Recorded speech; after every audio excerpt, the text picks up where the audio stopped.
जय श्री कृष्णा, जय माता जी। कैसे हैं दोस्तों आप लोग। मैं एस्ट्रोलॉजर प्रियंका आप लोग के आपकी यूट्यूब चैनल में स्वागत करती हूं।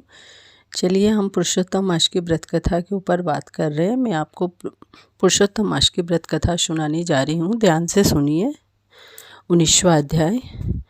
नारायण जी ने कहा, हे नारद, भक्तवत्सल भगवान अपनी वाणी से सुखदेव ब्राह्मण को प्रसन्न करते हुए बोले, हे द्विजराज, जिससे मैं प्रसन्न हुआ, क्या यह तुम नहीं जानते? मेरा प्रिय पुरुषोत्तम मास आने पर तुम दोनों स्त्री पुरुष के उपवास कर यह व्रत यहाँ बैठने से पुरुषोत्तम मास की सेवा हुई है। एक और वेद में कहे गए साधकों और दूसरी ओर पुरुषोत्तम मास के सेवा को जब ब्रह्मा जी तौलने लगे तो वेद युक्त साधन बहुत हल्के निकले और पुरुषोत्तम मास सेवा भारी हुआ। इसीलिए संसार में पुरुषोत्तम मास अधिक पूज्य और मान्य है। जो पुरुषोत्तम का जन्म लेकर श्री पुरुषोत्तम मास में जप तप स्नान आदि नहीं करते हैं, वे जन्मांतर में दरिद्र होते हैं। अतः सब तरह से रत्न कर मेरे प्रिय पुरुषोत्तम मास का सेवन करना चाहिए। जो पुरुषोत्तम मास की सेवा करेगा वह धन्य हो, हमें भी प्राप्त होगा। श्री नारायण इसी तरह बोले।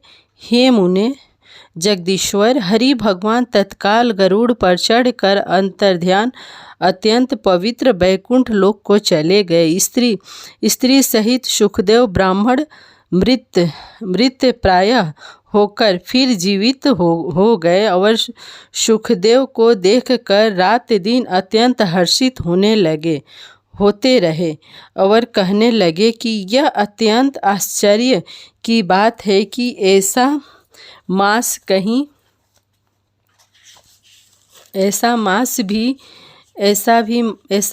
भी न देखा न सुना। इसी तरह आश्चर्य युक्त होकर वह वासुदेव ब्राह्मण श्रद्धा युक्त होकर पुरुषोत्तम का सेवा करने लगा। ऋषि वाल्मीकि बोले, वहाँ से राजा दृढ़नवा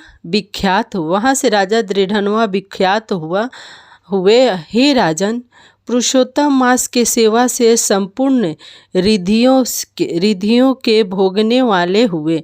राजन, जो तुमने हमसे पूछा था सो सब मैंने तुमको बतलाया और पूर्व जन्म में जो सुखदेव तुम्हारा बालक था वही तोता हरि ने उसे जिलाया और सुखदेव नाम से विख्यात हुआ। वह सुखदेव 12,000 वर्ष के आयु भोग बैकुंठ को गया। वहीं सुखदेव वन में सरोवर में बड़ के वृक्ष पर बैठकर संसार सागर में डूबे हुए विश्व रूपी सर्प से तुमको पूर्व जन्म के पिता देखकर कृपा से युक्त हो चिंतन करने लगा कि यदि मैं इस राजा को बोध नहीं कराऊंगा तो मेरा दमन हो जाएगा। इसी तरह मेरा इन श्रुति के वचन जानना वृथा होगा। हमको अपने पूर्व जन्म के पिता का उपकार करना चाहिए। ऐसे सोचकर ही उस तोते ने तुमको ज्ञान दिया। हरे कृष्ण श्री कृष्णा शरणम श्री कृष्णा शरणम। दोस्तों, मैं आपको 20वां अध्याय की कथा सुनाऊंगी, ध्यान से सुनिएगा। जय श्री कृष्णा।